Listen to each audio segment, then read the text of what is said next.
विश्व जल दिवस के उपलक्ष्य में जल संरक्षण मंच और जल संरक्षण सहयोगी संस्थाओं के द्वारा भंवरताल गार्डन के पास स्थित रानी दुर्गावती संग्रहालय कला वीथिका में जल संसद एवं सम्मान समारोह का आयोजन किया गया, जिसमें जल संकट से बचने के उपाय एवं लोगों को जागरूक करने का संदेश दिया गया। इस संबंध में जल संरक्षण मंच के संस्थापक विनोद शर्मा ने बताया कि रानी दुर्गावती संग्रहालय में विश्व जल दिवस के मौके पर तीसरी बार जल संसद का आयोजन किया गया है, जिसमें स्कूल कॉलेज के अनेकों छात्र छात्राओं एवं समाज के वरिष्ठ जन उपस्थित हुए और उन्हें जल संकट से बचने के उपाय बताए गए।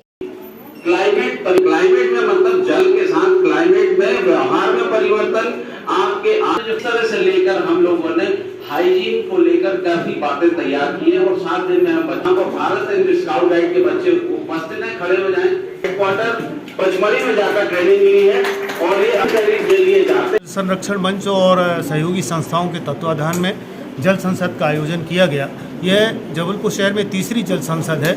इस जल संसद में जबलपुर के सैकड़ों छात्रों ने, कॉलेज के स्टूडेंट्स ने और समाज के विभिन्न वर्ग के प्रबुद्ध लोगों ने जल समस्या, जल संकट, उसके कारण और निवारण पर आज इस जल संसद में अपनी बातें रखी हैं। जल संसद का जो निचोड़ है वो हम स्थानीय निकायों को, राज्य सरकार को और भारत सरकार को भेजने जा रहे हैं, जिसमें हम इस बात को इंगित करेंगे कि वर्तमान में जल संकट के क्या कारण हैं और इसके समाधान के लिए हम क्या उपाय कर सकते हैं। बहुत सारी ऐसी समस्याएं हैं जो हमारे छोटे छोटे प्रयासों से हल हो सकती हैं। ये जल संसद में इन्हीं बातों की चर्चा होती है और हम हमेशा प्रयास करते हैं कि इस जल संसद के माध्यम से हमारी राज्य सरकार भी इस बात को समझे कि हम इसका समाधान कैसे कर सकते हैं। किस तरह की परेशानियां आ रही हैं इस समय? ऐसा देखा जा रहा है कि लोगों के द्वारा जो लगातार लापरवाही की जा रही है, कुछ तो ऐसी समस्याएं हैं जो कि मानव निर्मित हैं। तो हमारा प्रयास है कि इन मानव निर्मित समस्याओं को लोगों को शिक्षित करने का काम, समुदाय को शिक्षित करने का काम इस संस्था के माध्यम से, जल संरक्षण मंच के माध्यम से भी कर रहे हैं। और हम राज्य सरकार को भी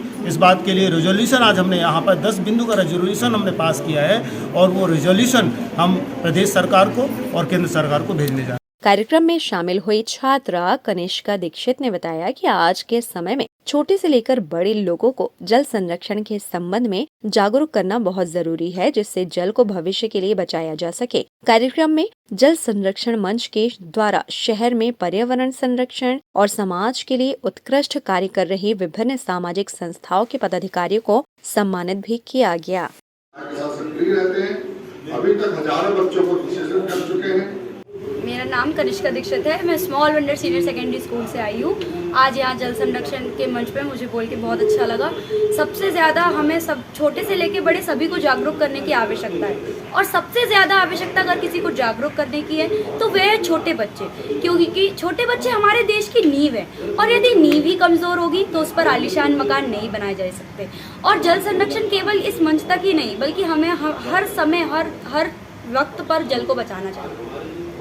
जल किस तरह बचाना चाहिए? आज के समय किस तरह की परिस्थितियाँ आ रही है जल को? जैसे कि अगर ड्रिप इरिगेशन सिस्टम को अपन को बहुत ज़्यादा महत्व देना चाहिए। वर्षा जल का जल संरक्षण करना चाहिए और यदि किसी के घर में आरओ या वॉशिंग मशीन जैसी चीज़ें हैं तो उसका पानी का बहुत ही बेहतरीन इस्तेमाल किया जाना चाहिए। नलों को खुला नहीं छोड़ना चाहिए और सब्जी काटने के लिए हम लोगों को उसको पहले बर्तन में निकाल के उसमें सब्जी काटना चाहिए, तो उससे हमारे पानी की बहुत ज़्यादा बचत हो सकती है।